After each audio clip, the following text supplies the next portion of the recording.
Quería, en función de que hay un texto en inglés, tratar de brindar algunas líneas interpretativas de este texto. En general esta unidad está pensada en base a repasar distintas estrategias de policiamiento que se han desarrollado en muy distintos contextos a lo largo de las últimas 2 o 3 décadas, y de alguna manera este capítulo lo que presenta son 3 enfoques específicos. En primer lugar, una primera cosa que deberíamos ver en esta unidad y en este texto en particular es el hecho de que hacia fines de los 70, principios de los 80, tanto en el mundo, digamos, desarrollado como en países en vías de desarrollo, se comienza a observar un quiebre. Esto aparece primero en los países desarrollados y luego, por ejemplo, en América Latina, desfasado aproximadamente una década, ¿no? Entonces, allí, estos enfoques que se discuten aquí, básicamente son 3 modelos de raíz europea y anglosajona, pero que han tenido impacto en el modo en que articulan sus tareas las policías en América Latina. En primer lugar, entonces, una primera cosa tiene que ver con esto, ¿no? Crisis, repensar modelos. Y creo que es útil, en base a estos criterios, repensar los propios modelos propios de cada experiencia nacional, e inclusive de cada experiencia provincial, de modos de articular policiamientos novedosos, digamos, ¿no? El núcleo principal, el presupuesto principal de por qué avanza esto es porque las sociedades cambian mucho, y por supuesto uno no puede responder con los modelos tradicionales de policiamiento a situaciones sociales muy cambiantes. En el contexto de países desarrollados se dio un proceso progresivo de corrimiento hacia sociedades mucho más plurales, mucho más diversas, que chocaban cada vez más con modelos de policiamiento autoritarios, fuertemente intervencionistas y vinculados a patrones informales e individuales de generación de información y de aprehensión de individuos. Todo eso se puso en tela de juicio en distintos contextos nacionales, y aparecieron el modelo de policiamiento comunitario, el modelo de policiamiento guiado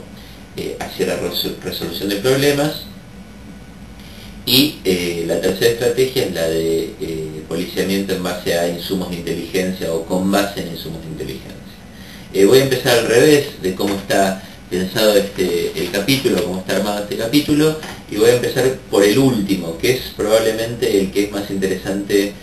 para discutir en nuestros contextos. El policiamiento en base a inteligencia no supone, a contrario de otros modelos, inclusive de otros modelos que ustedes, como el de ventanas rotas, que ustedes han visto en unidades anteriores, con Sebastián, no supone una doctrina previa, no supone una concepción determinada de la sociedad y de cómo está armada la sociedad y cómo pueden prevenirse delitos u otras infracciones. El núcleo principal en este caso es que la tarea, y acá la paradoja, que la tarea de investigación y de policiamiento consecuente se haga de manera más inteligente, más sutil, más adecuada a esta dinámica multiforme que tienen las sociedades modernas, que escapan al esquema tradicional de identificación de patrones individuales e informales, como mencionaba anteriormente. ¿Y cómo se logra eso? Básicamente a través de incorporar nuevas herramientas de tecnología de información, y sobre todo de métodos nuevos de análisis de esa información, porque obviamente no alcanza con tener aparatos más sofisticados de obtención de información, sino sobre todo con su análisis, y estableciendo análisis más sofisticados de los que usualmente utilizaban las policías. Esto implica, por un lado, además, una concentración en actividades de tiempo real. Esto implica tener un modelo estructurado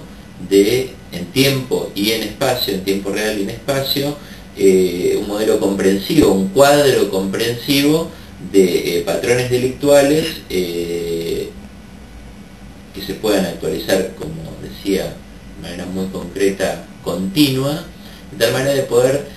al momento de intervenir sobre focos específicos, sobre redes delictuales específicas y sobre personas particularmente conflictivas como reincidentes, etc., actuar con un cuadro de situación mucho más amplio que el de la mera persona individual. Para eso es necesario, obviamente, interpretar información muy diversa, que normalmente se establece en 3 niveles.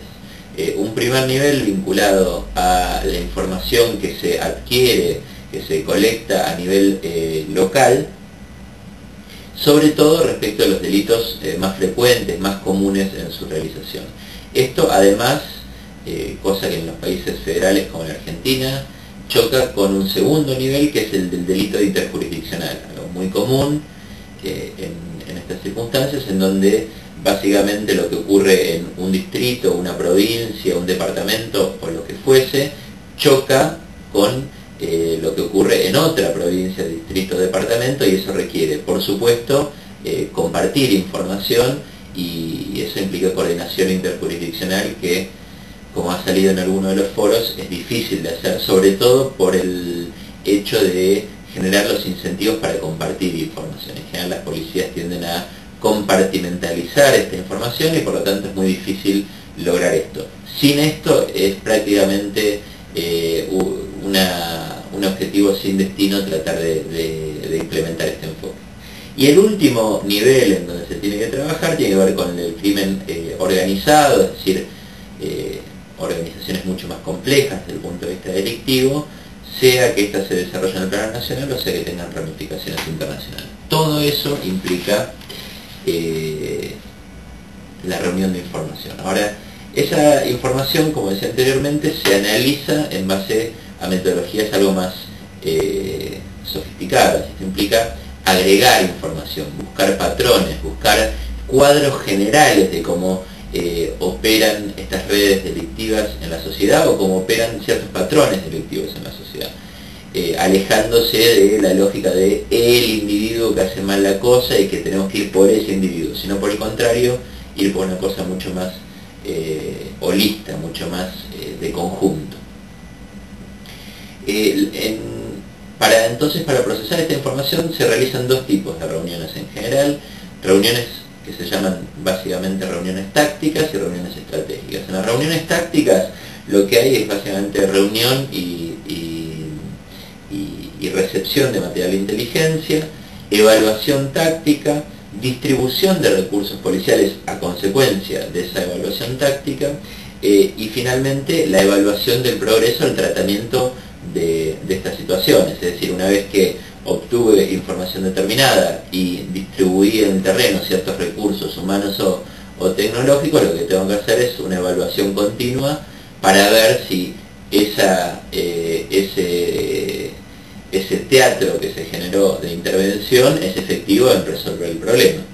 Las reuniones estratégicas en general tienden a establecer objetivos en base a prioridades tanto localmente establecidas o nacionalmente establecidas. El resultado de estas reuniones tácticas y estratégicas, las estratégicas obviamente son menos frecuentes, tiende a, por un lado, ubicar actores y detectar infractores, por un lado; por otro lado, regular y obviamente abordar lo que se denominan zonas calientes o hotspots; y en tercer lugar, utilizar digamos, la información que tenemos en términos de detectar qué patrones delictuales se repiten en tiempo y espacio diacrónicamente. Esto es, en qué medida uno puede entender que hay cierto comportamiento evidenciado en patrones estadísticos, ¿no? Por supuesto, el último punto tiene que ver con la aplicación de medidas preventivas en general de naturaleza situacional. Esto es bastante frecuente en el mundo anglosajón y está empezando a ser muy frecuente en América Latina.